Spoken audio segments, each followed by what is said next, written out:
SC अत्याचार निवारण अधिनियम के तर्ज पर अति पिछड़ा वर्ग को भी सुरक्षा का भी प्रभावी कानून बनाया जाए और भेदभाव का शिकार 5 समूह अनुसूचित जाति, अनुसूचित जनजाति, पिछड़ा वर्ग और पसमानदा मुसलमान और महिलाओं के प्रतिनिधित्व को भी सुनिश्चित किया जाए और विकास के बजट में अलग से विशेष धन का आवंटन किया जाए। हालांकि SC/ST के लिए अलग प्रावधान है, लेकिन उतना उपयुक्त नहीं है। इन सब मांगों को लेकर के मैं मुख्यमंत्री महोदय को हम लोग अपनी बात उठाना चाहते हैं, अपनी बात करना चाहते हैं। मैं हूं अटल बिहारी शर्मा, आप देख रहे हैं अटल सत्य अटल बिहारी शर्मा के साथ। हमारे साथ बाबू रामपाल जी हैं और ये आज मुख्यमंत्री को ज्ञापन सौंपने के लिए जा रहे थे। क्या कुछ खास मुद्दाएं थी इनकी, आइए हम इनसे जानने का प्रयास करते हैं और जानने के प्रयास करने के बाद आप लोगों तक इनकी बातों को पहुंचाते हैं। सर, आज आप जो है मुख्यमंत्री आवास पे जा रहे थे, क्या हुआ? रास्ते में रोक लिया गया, ज्ञापन आप दे पाए कि नहीं दे पाए?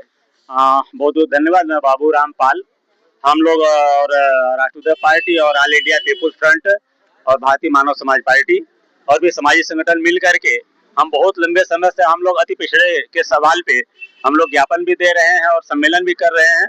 आज हमारी बात नहीं सुनी गई तो हम सब सड़क पर उतर करके मुख्यमंत्री को ज्ञापन देने के लिए हम सभी लोग साथ में निकले, लेकिन हमें बीच में ही रोक लिया गया।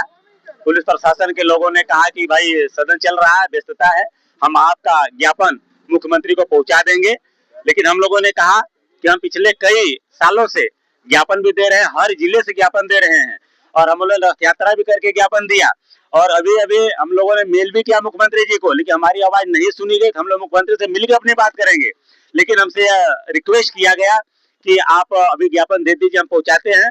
सदन समाप्त होगा तो जो है कि 22-23 तारीख को हम आपसे संपर्क करेंगे। लगातार आप कई वर्षों से काफी संख्या में लोगों को लेकर के अपनी आवाज को बुलंद करते रहते हैं, लेकिन क्या कुछ खास वजह है कि सरकार आपकी बातों को नजरअंदाज कर दे रही है?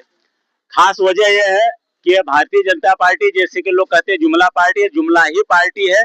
ये सबको जुमला ही दे रही है, किसी को हक अधिकार नहीं दे रही है। ये आज अति पिछड़ा समाज इसको मान चुका है। क्योंकि जब विपक्ष में थी तो भारतीय जनता पार्टी कहा करती थी कि ओबीसी का हिस्सा केवल एक समाज खा गया, हमारी सरकार बना, हम आपको हिस्सा देंगे। सरकार बन गई, इन्होंने 2018 में जो है कि राघवेंद्र सिंह जी के नेतृत्व में सामाजिक न्याय समिति का गठन भी कर दिए। 2019 में सामाजिक न्याय समिति का रिपोर्ट आ भी गया, लेकिन 2026 चल रहा है और अब तक लागू नहीं किए। तो पूरी तरह से अब अति पिछड़ा समाज लामबंद हो चुका है और भारतीय जनता पार्टी से विश्वास नहीं है। अब जुड़ करके माननीय अखिलेश प्रताप सिंह साहब के नेतृत्व में, माननीय दारापुरी जी के नेतृत्व में हम सब मिल करके इस मोर्चे को हम अपनी लड़ाई लड़ेंगे और हम सब चुनाव भी लड़ेंगे, अपनी सरकार भी बनाएंगे। क्योंकि अब हमारा विश्वास न तो सत्ता पे है न तो विपक्ष की किसी पार्टियों पे है। क्योंकि हम लोगों ने अभी अभी लेटर इस मांग को लेकर के हमने अखिलेश यादव जी को भी दिया, भाई आप अपने विधायक से और अपने नेता प्रतिपक्ष से अति पिछड़े समाज की आप आवाज को उठाएं। क्योंकि अति पिछड़ा समाज भी पीडीए का हिस्सा है। आप पीडीए की बात करते हैं तो पीडीए में केवल आपका परिवार नहीं है, पीडीए के लिए कुछ काम भी करना चाहिए। लेकिन माननीय अखिलेश यादव जी यानी समाजवादी पार्टी ने भी हमारी आवाज को सदन में नहीं उठाया। हम लोगों ने बहन मायावती जी को भी लेटर दिया, भाई आपके एक विधायक हैं, उनके द्वारा आप जो है कि हमारी अति पिछड़े की आवाज को उठाइए।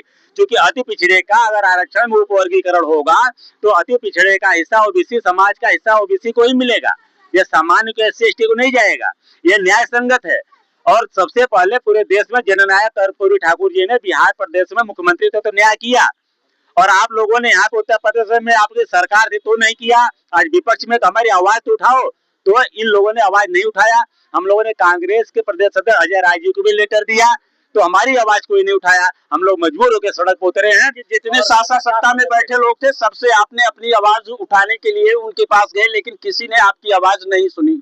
जी, ना विपक्ष ने सुना ना सत्ता पक्ष सुन रही है। तो हम लोगों के लिए गूंगा बहरा सभी हैं। तो हम लोगों ने तय कर लिया कि हमारी जनसंख्या 42% है, इस 42% को पूरी तरह से इग्नोर किया जा रहा है और ये भारतीय जनता पार्टी पूरी तरह से केवल लड़ाने का काम कर रही है और हमारा रोजगार भी खतरे में है।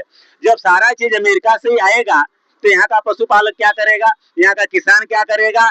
तो पूरी तरह से भारतीय जनता पार्टी यह अब देश विरोधी जन विरोधी कार्य कर रही है। हम सब इन्हीं मसलों को लेकर के आज हम लोगों ने ज्ञापन दिया है। तो आपने देखा हमारे साथ राष्ट्रीय उदय पार्टी के राष्ट्रीय अध्यक्ष बाबू रामपाल जी थे और इन्होंने सरकार को लेकर क्या कुछ बात कही आप जो है बाकायदा देख सकते हैं। आपकी क्या राय है कमेंट करके जरूर बताइएगा।